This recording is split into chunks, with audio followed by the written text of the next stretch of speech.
Hello, my name is Mary. I am Mary de las Casas. There are two of us Marys who are PDP deans.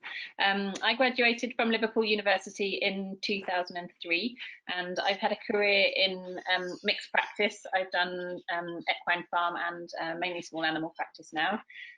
In 2016, I became a PDP dean for the RCVS, and it's work that I really enjoy, being in touch with new graduates and helping you through those first stages of your new careers. Hi, I'm Shona McIntyre, and I graduated from Glasgow University in 2006. I've predominantly worked in small animal practice up until about 3 years ago when I started doing a more academic role, but I also joined Mary in 2016, becoming a PDP Dean for the RCVS. And I have always been really interested in teaching and mentoring, and just really enjoy taking graduates from that stage at university on into their careers. Hi, I'm Jill Hubbard. I qualified 153 years ago from London RBC, came up to Carnarvon in North Wales, and I'm still in my first job, which there aren't that many people can admit. Although I did in fact retire this year because COVID made what I was doing impossible. I became a BVAI panelist fairly early on, so I was a gypsy, which is a general practitioner with a special interest. So I was able to do ophthalmology as well as being a general practitioner until I retired this year. I became a PDP Dean in, I think it's 2011, because I too have always really wanted to help new graduates find their feet as a vet, and not just be worried about how they're going to turn what they do in college into what they actually do in practice. Hi, I'm Nikki Paul, and like Jill, I qualified quite a long time ago. I qualified from Liverpool and went straight to working in a mixed practice, and have been in a mixed practice environment ever since, again in the same practice down in Cornwall. We were a 3-vet mixed practice doing about 80% farm work when I qualified. It was all still pretty basic, and when I retired last year, we'd grown to employing over 40 vets working in various teams. So I've had a lot of experience over the years supporting and mentoring new vets in the practice, and have certainly learned the hard way what works best and also what doesn't. Made lots of mistakes when I look back over the years, and hopefully I've learned from those. And I've been in my PDP Dean role since 2011. I also dabbled a bit in other things veterinary, including the role of BVA president in 2008.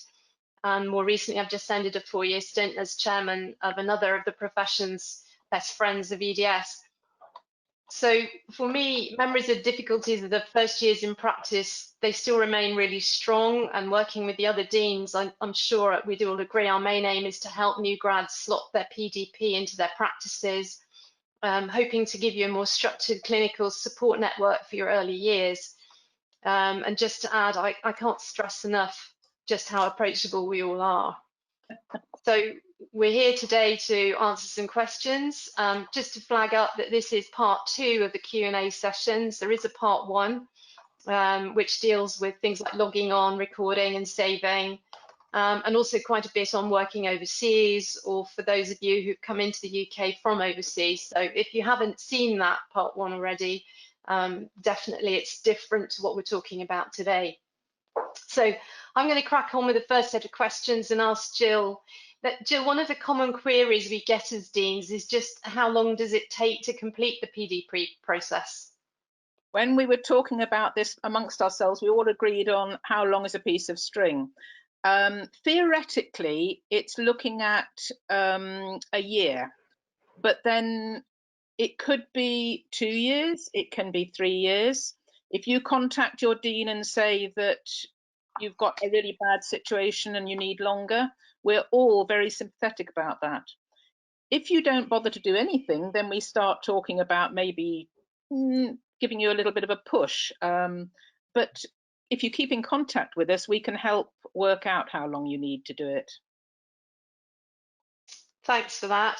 And I think we'll keep repeating about keeping in touch with us. I'm sure we're all going to say that lots of times. So once we get into it, Jill, can I ask you a little bit about the notes section, which is a key part of getting your PDP completed? One of the questions that we get a lot is, how many notes do I need to write? I've seen a mixture on this. I've seen some people do a self-reflective note every month in each area, and I've seen people do one note. I think ideally you'd do at least 3. You'd do one the first time you met a particular procedure, your cat spay, your equine colic, whatever, and then another one a couple of months later, and then another one 6 months later, a year later. It's trying to help you look at how you're progressing in your competence. Okay, so how long do you think is an ideal note then? You know, how many? What would you want in the way of length? If I got to choose, then I'd have like 3 sensible self-reflective sentences. I want to know what you did, how you felt about it, and how you feel that you could improve on how you coped with it. Yeah, and it's very much how you feel you're progressing in both your competence and your confidence. Okay, so obviously we've talked a little bit about how many notes we want, but one of the questions I know we all get asked quite a bit is, how much does someone need to log before they're ready to submit? And does that go back to the string again? It goes back to the string, but I've got 2 examples of people that obviously hadn't done enough to be considered ready. One girl got one who'd done 1 bitch spay in 22 months in small animal practice and thought she was competent. And another one was somebody in an equine job who had never been to a colic, never done a stitch up, and never looked at a lameness. What we're looking for is, if you can imagine, if you're the employer and somebody comes to you roughly 1 year qualified, roughly what the employer would expect you to be able to do.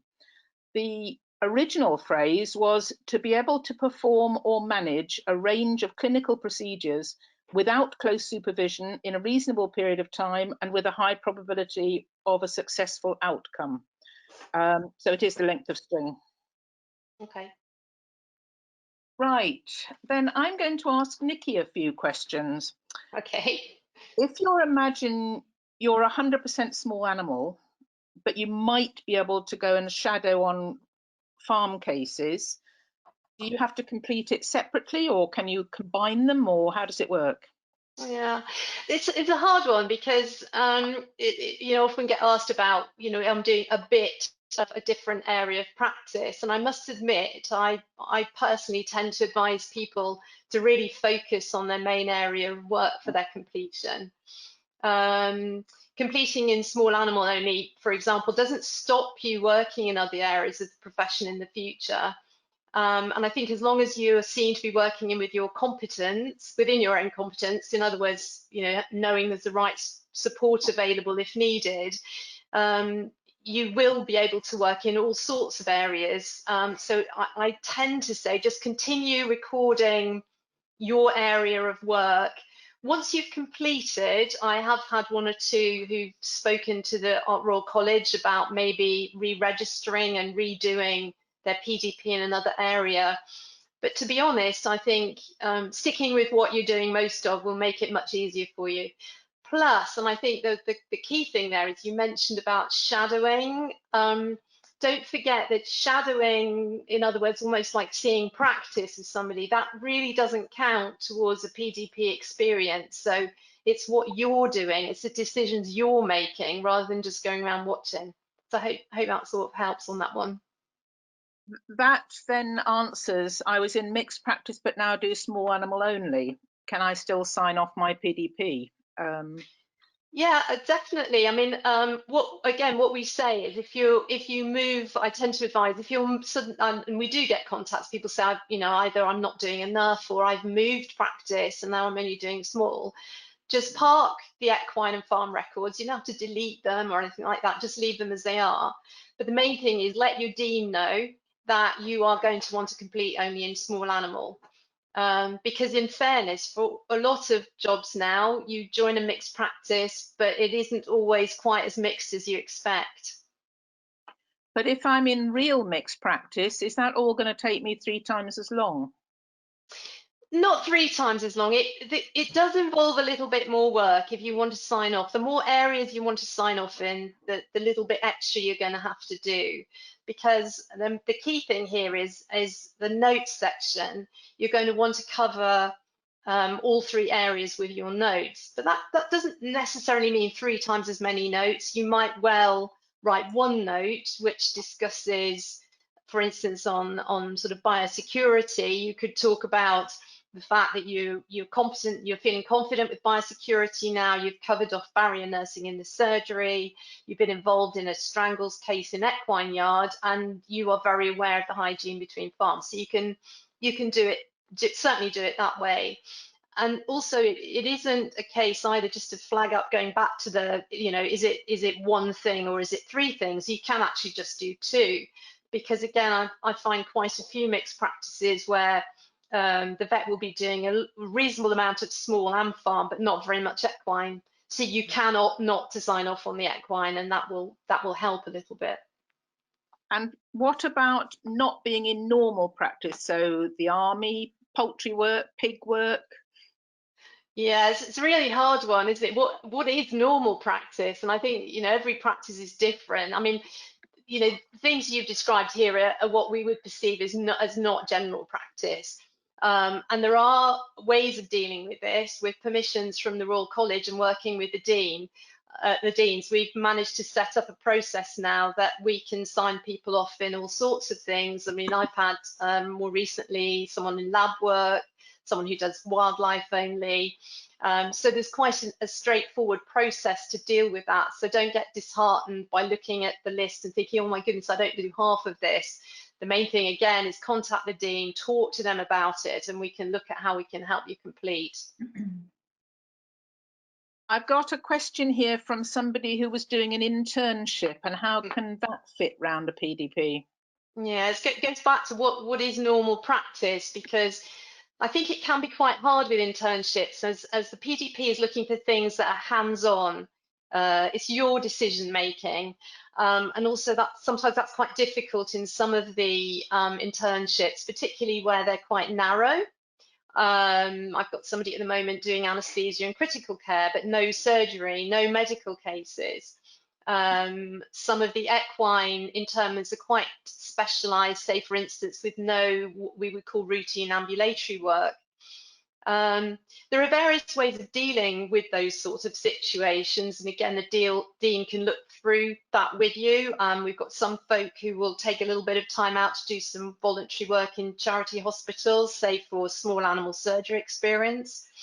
You can focus on recording what you can while you're in internship, and then accept that once you leave that internship, you'll then be able to expand your PDP further. So it may take a little bit longer to complete. And again, going back to what we said, if your internship is very narrow and then you continue that narrow work, there's ways that we can look at that.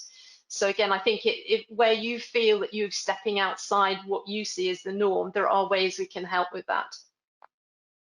And my last question at the moment is, there's some things that just never seem to happen. So never do post-mortems, we haven't got an endoscope, we don't do any reproductive work in equines.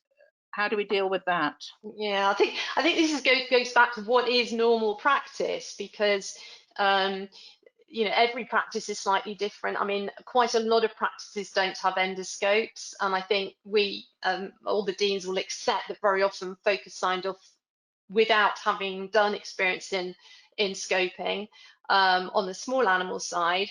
But some comment maybe on equine, because nowadays with gastric ulceration, scoping horses, even if you're not doing it yourself, you might get involved with treatments and diagnosis in that area. On farm side, I would normally expect to see post-mortems put on there, most definitely. But also, just to flag up, I'm always a bit worried about when people say they're not confident or not feel competent at all in post-mortems.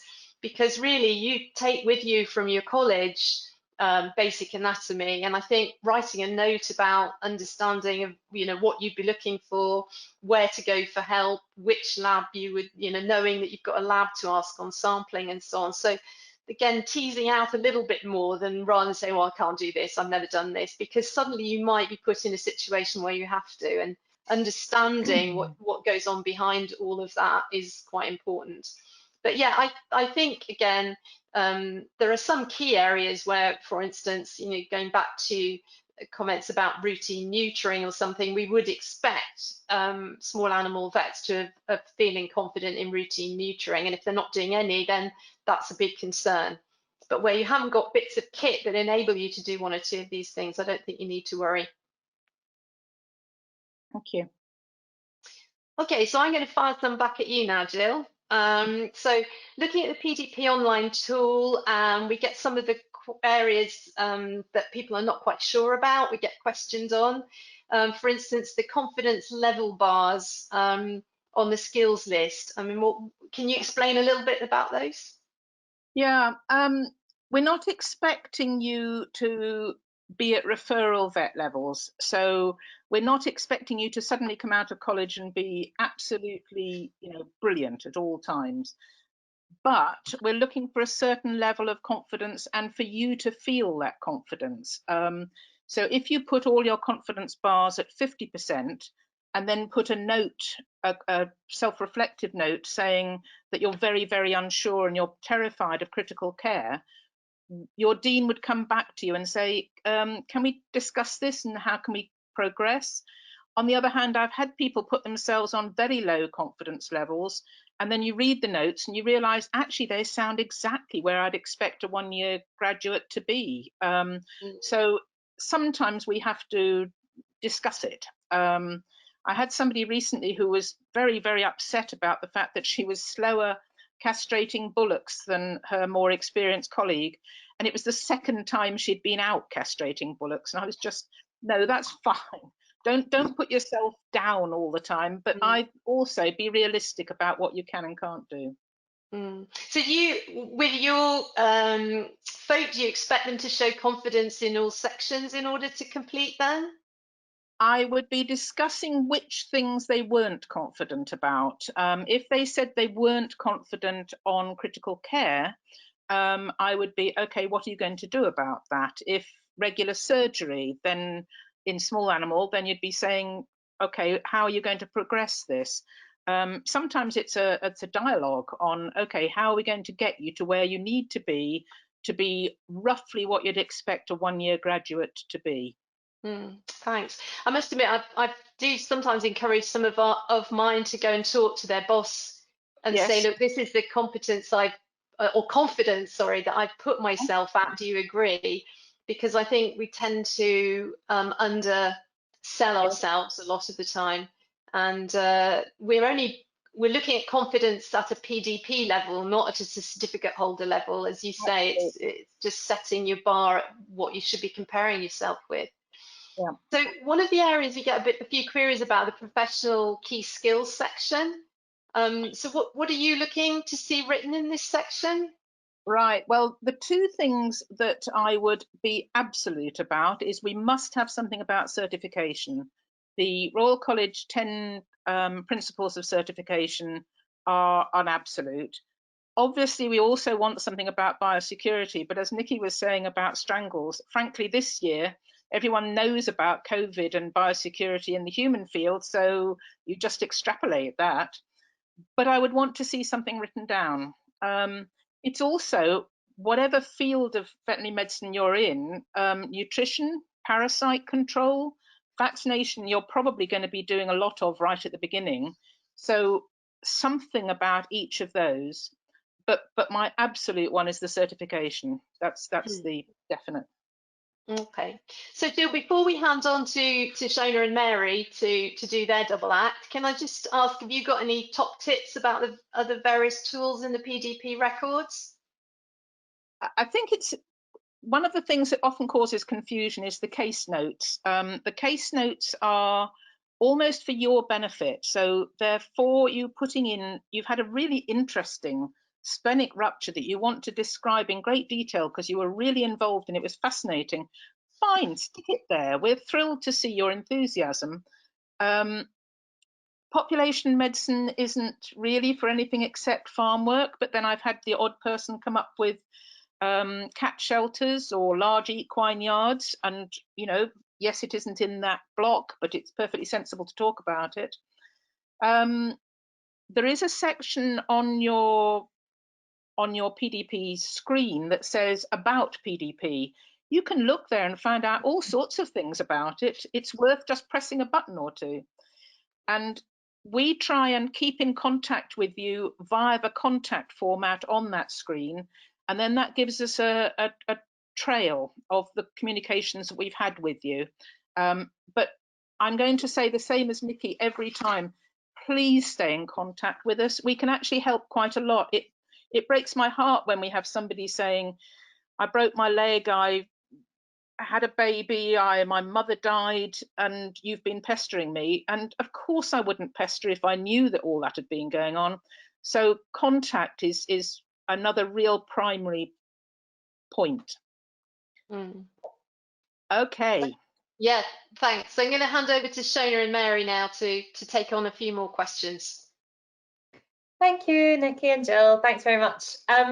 So hopefully with what we've talked about so far, people have got a bit of understanding about how to go about filling in the PDP and adding their notes and things. So what I thought Mary and I might chat about a little bit is how we can kind of finish the record and how we can sign things off. So I wonder, Mary, do you want to explain to us a little bit about you know, who can actually sign the record off, and what might happen if a graduate maybe moved jobs? Could their new boss do it, for example? Yeah, so there are two people that need to sign your form when you've finished, or who need to be happy that you're ready to complete. One of them is your PDP dean. So we will sort of sign off the theoretical part, if you like, but you do also need someone to sign off to say that you are competent in those practical PD skills, because obviously we don't actually have any first-hand knowledge of those. So when you start your jobs and you go into practice, you will need to find a mentor, a clinical mentor in practice. We hope in an ideal world that this is something that your practice might sort out for you, but you might find that you need to ask. There might be someone who is just naturally mentoring you, you know, in your first few weeks. So you might need to ask somebody. It can be your boss. A lot of people will go to their boss, but it doesn't have to be. It can just be someone who is a few years ahead of you in practice, ideally someone who has been through the PDP system themselves, but it does have to be someone who is an MRCVS, so it has got to be a vet. So normally it will be your mentor who at the end, you know, when your PDP dean has sort of said, yes, your records are great, you know, I agree with you, you're confident, you need to have a chat with your mentor and check that they think that you're ready clinically to finish, and normally it would be your mentor that will sign you off. If your mentor, for some reason, if your mentor's left, or if you've moved practices or whatever, it doesn't have to be that person you originally chose as a mentor. It can be someone who you've worked with and who knows your skills well enough to be confident that you are competent in all those PDP skills. Perfect. Yeah, that's great. So obviously you've said hopefully there's someone who's there to sort of say that you're confident and are happy to sign you off. But what would happen if a graduate was perhaps working sole charge, or maybe didn't work directly with someone else who could supervise them? So I think probably the one thing to say about that situation, I think this was perhaps a question we had in from someone who said, if I am just working sole charge and there is no one who I can ask to sign my form, I think the first thing to say might be that I think this would hopefully be quite an unusual situation. And I think if you truly found yourself in a situation where you are working right from the beginning, if you're working sole charge on your own, you've got no mentor to chat to or you know, any support, I think it would probably be worth just considering whether actually that is a suitable new job, you know, a job for a new graduate. So I think it would be quite unusual, and I have to say I've never actually come across a situation where someone right from the beginning has worked sole charge and really doesn't have anyone to sign off their form. If you did find yourself in this situation, as with everything else really, the thing that we would recommend would be to talk to your dean, and between us normally we can find some sort of resolution to that problem. So really, as with any issues, come to your dean and have a chat with them about it. Yeah, Thanks, Mary. So what would a graduate do perhaps if they moved jobs and changed their mentor? So if you were to move jobs, what the RCVS don't actually keep a record of your mentor's details, but if you were to move jobs and in your new job you ask someone else to be your mentor, what you can do is to email the RCVS. So there's an email address which is pdp@rcvs.org, or you can email your PDP dean and we can pass it on. But if you can send in your new mentor's email address, then what we would do is to send them some guidance and some information about being a mentor and sort of what their role is being your mentor. Great. So we did have a question, and I guess we get asked this a little bit. If someone has been graduated for some time and has some previous experience, do those types of graduates still need to do the PDP? Yeah, so this is normally relevant for people who are coming to the UK who have graduated abroad. So all UK new graduates will be doing the PDP. They're automatically signed up. If you are coming into the UK, you've either qualified abroad and you're coming into the UK, or you've qualified in the UK, you've gone straight abroad and now you're coming back. If you are between 1 and 3 years qualified, what will happen is that when you register with the RCVS, you'll be asked to look at a list of the PDP competencies. If you can sort of certify that you are competent and you are happy with the vast majority of those competencies, then you don't need to do the PDP. But if you can't and you're not quite happy that you're confident in all of those, then at that point you would be asked to sign up for the PDP. Great, that seems quite clear. So we did have a question about somebody asking, so for various reasons they've not been filling in their PDP record and they're not quite sure what to do. What advice could you give that type of graduate? So I think the first thing to say with this is it does happen. We really encourage people to try and fill in your PDP record regularly. So whether that's weekly, monthly, whatever suits you, we really do encourage you to try and do it regularly, because I think that's the way that it is most beneficial for you. But we do also understand, we all of us PDP deans, and we are all either in practice or we have been in practice, so we completely understand what life in practice can be like. And sometimes that just work and life get in the way of filling in your PDP record. So it does happen, and it's nothing to, it's nothing to worry about. So the first thing would be, again, to get in touch with your dean and to let them know if there's a reason that you're struggling and you've got behind. And we generally allow 3 years to complete the PDP, but always if there's a reason that you're struggling or that you've got behind, we are completely flexible about that, as long as we know about it. As Jill said, we do need to know about it, and just keep in touch with us. If you do get behind, obviously you can still, it's not the end of the world. You basically just have to fill in those reflective notes. You just have to do it a little bit more from memory. So you just have to think back about what you've, the experiences that you've had and what you learned from them. So you just really have to fill in your record a little bit in retrospect, and then update it with where you are now. So yeah, nothing huge to worry about if it does happen to you, but just make sure you keep in touch with your dean, really. Yeah, it's the best message, right? Just keep in touch with us. We're not too scary. Yeah, so take home message. Yeah.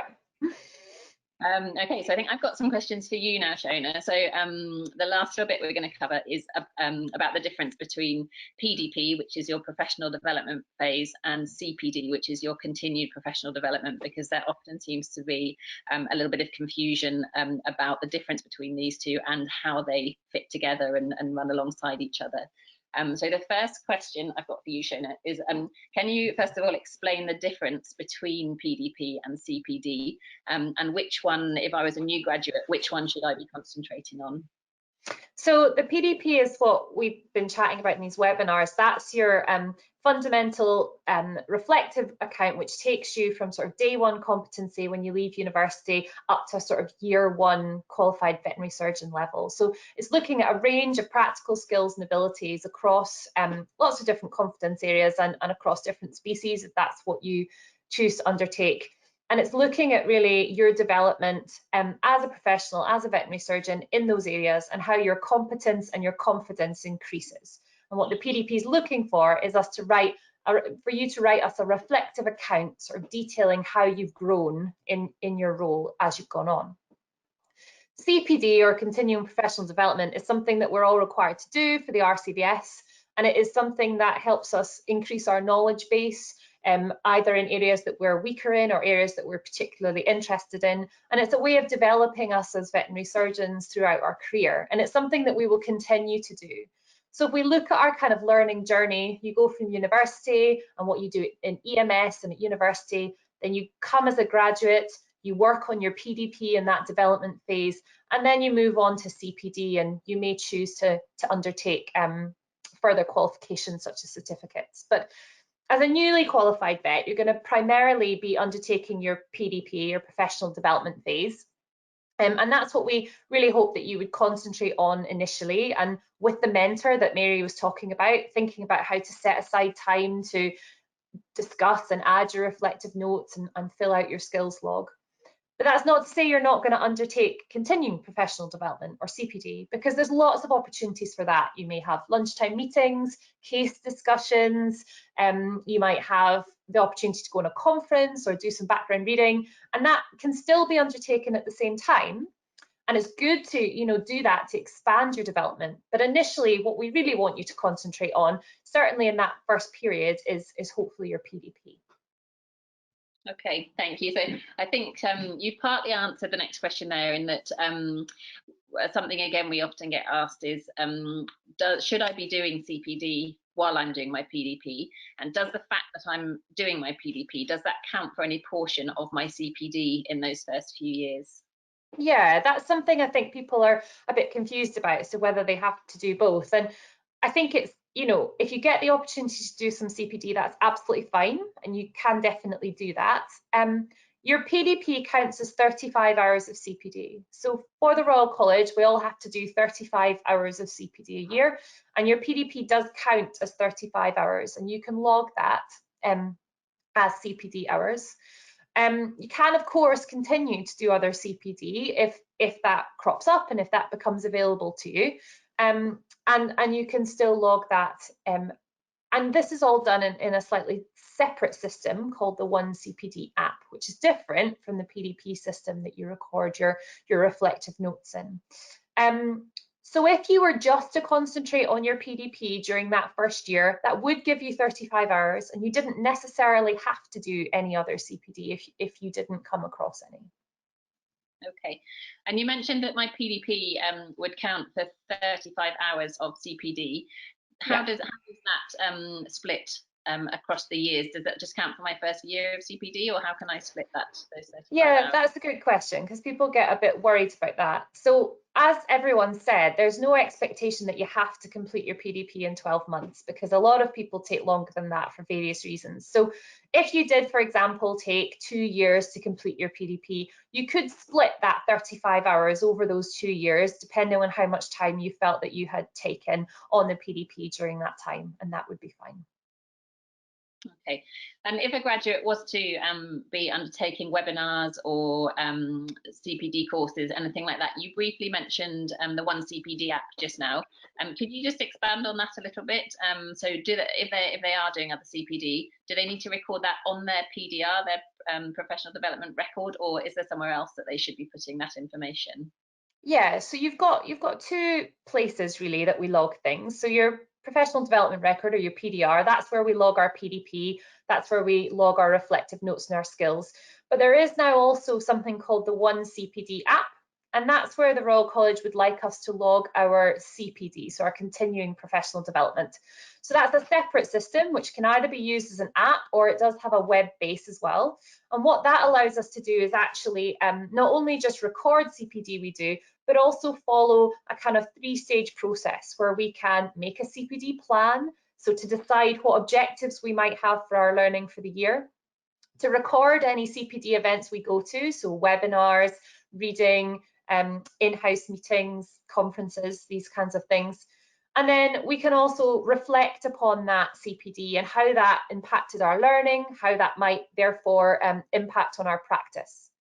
And the two systems are really used alongside each other when logging CPD. And certainly for that first year, making a CPD plan might be simply to concentrate on your professional development phase and building up the skill set within that. There's certainly anything that you do outside that PDP, a webinar or a conference, that gets logged in that separate system, that oneCPD app. And that oneCPD app is also where you can log your 35 hours of PDP time. Okay, thank you. And do you know with the CPD, the 35 hours of CPD or PDP that needs doing within that first year, do the graduates have to get that done by the time between graduating and between that and membership renewal coming up, or do they have a whole calendar year to complete that CPD? Yeah, so as veterinary surgeons, we have 12 months, so we have January to December to complete our CPD hours. So if you register with the Royal College part of the way through the year, you will be expected to do a pro rata amount of hours. And when you log on to the oneCPD app, it'll tell you what your pro rata hours are for that year. Okay, thank you. And then I think finally there was a question that we did have in from a graduate who was interested in knowing, in the first couple of years in practice, should they be concentrating more on developing their practical skills, or should they be concentrating more on doing sort of online theory CPD courses, and also whether the RCVS provides any online learning with the alongside the PDP system? So when we're talking about trying to concentrate on our PDP in the first little while after you graduate, that first year or so, what we're really looking at is your practical skills and competence that you're building up. And that's the thing that we really want to concentrate on, you know, being able to get those fundamental skills and the fundamental case management areas down, and being confident and competent in those areas. The theoretical training that you might do as part of CPD can be done alongside, but that's not what we're going to concentrate on most initially. What we're going to concentrate on is those core skills. Now, the RCVS doesn't provide theory training as such, sort of as part of the PDP, but there are certainly a lot of other organisations that have a lot of really good resources online, such as the BSAVA or the BVA, and there are certainly things that would be really beneficial to look at. And from that point of view, some of these organisations also have really good information on helping you complete your PDP as well. And so they're definitely things that are worth investigating. Okay, thanks, Shona. That's great. So I think that probably brings our the questions that we had in from graduates to a close. I don't know if there's anything anyone particularly wants to add before we close. No. I think this is where I'd introduce a graduate who finished his PDP and has made a little tape of his top tips for you. And of course, I'm very proud because he's one of my graduates. So. Hi, my name's Jake. I'm a small animal vet working in the southwest of England. I've just recently completed my PDP, and I just thought I would try and share with you a few tips to learn from mistakes I've made, and also sort of things that I found useful. I guess the thing I would start with would be to sort of try and do a bit of planning ahead, to know what you're sort of meant to be achieving, and the whole sort of structure and point of that. I guess part of this question and answer sessions are really useful for that, but also I found some really useful resources on the RCVS website.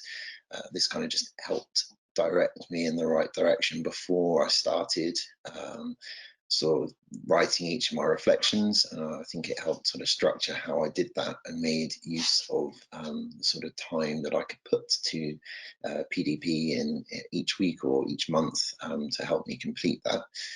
So I definitely start and recommend starting with that.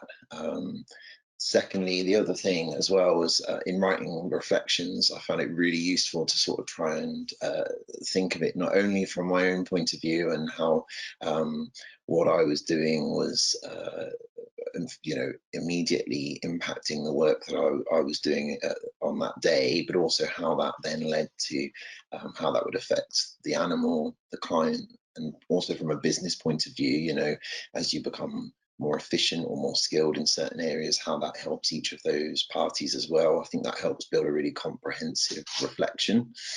And in also in doing that, I suppose that brings me sort of to the third point, would be to sort of use the PDP log as guidance for you. You know, it's there's a long list of things that you want to achieve, and actually looking at which categories you're hitting and you're doing well, and you've developed quickly, and that's great, but also looking at those areas that you're potentially not where you want to be, and writing about how you sort of aim to improve in those areas, and then ultimately once you have improved, how you got there. I think that really helped sort of me reflect in a more sensible fashion, and actually highlighted quite quickly to me how quickly you come on and the skills you develop. You know, it's really intimidating to start with, how sort of, you know, there's so much more to learn than you sort of expect, I think, at first, but actually the PDP record allows you to kind of put that into sensible blocks and realize, you know, actually you are doing a lot better than sometimes it can feel, and you do really quickly develop, and it's something really to be proud of as well. You know, it can really give you that boost to realize, you know, where you've come from and where you've got to. And the final thing, which I definitely didn't do early enough, was to ask for help. There's loads of people out there, you know, your peers. You're not competing to be the best at PDP. You're there to help each other. Your colleagues, you know, we've not long finished this as well, and we've all had to do it. So ask us and use us for advice. But also the other thing that I found really useful was speaking to your PDP dean. You know, they're there to help. That's what their job and their function is, there to sort of help you through that. And I think I didn't really value that or realize that at the time, until quite late on. And actually in speaking to your dean, it can really help you sort of look at what final bits you need to do, or, you know, how to better structure your reflections and your cases. And I think you know, they're a real valuable asset to make the most of. So yeah, I think communicating and making people aware of your stresses is really important. So don't hesitate to do so. But also, I think, you know, the final thing I found probably quite hard was getting going and thinking I didn't really have enough experience under my belt to start reflecting. But actually, I see that's, you know, that's nonsense really. You from word go, you're gathering experiences, and it's time to start reflecting, and you can make some you know, really early reflections on what was difficult, and then develop from there. And I think that's a really useful tool, and I think I felt intimidated to start that early on, but you know, I can see towards the end of those early experiences really help sort of guide you to look for CPD or online sort of courses, or even speaking to colleagues to just help bring you forwards and get you to the point of completion really. So yeah, as I say, they're my top tips, and best of luck with it. So we really hope that you've enjoyed the webinar and that it's been of some use to you all. So really, we just want to end by reiterating that there are lots of sources of information for you out there. When you sign up to your PDP, you will get some information. Your PDP dean will be in touch with you. So you will get some welcome information sent to you through the PDR, through the contact system there, and we will also email you. And we just really like to know that we're in touch, so we'd be really grateful if you can get back in touch with us so that we know you're there, and we know how that you're in touch, and you know, that we can contact each other. If anyone is in any doubt, the best way to contact us is through the contact tab on your PDR. So if you go to your once you log into your PDP, there is a tab at the top that says contact, and if you just click on that, you can send us a message directly. Sadly, there's an awful lot of people who get right the way through their PDP and don't ever realize that tab is there. So I think I said that earlier, the main take-home message is please keep in touch with us. So yeah, I think that's it really, and we're really looking forward to you getting in touch with us and sort of getting to know you a little bit once you all start your new jobs in practice. Best of good luck. Yeah, good luck. Good luck. And enjoy.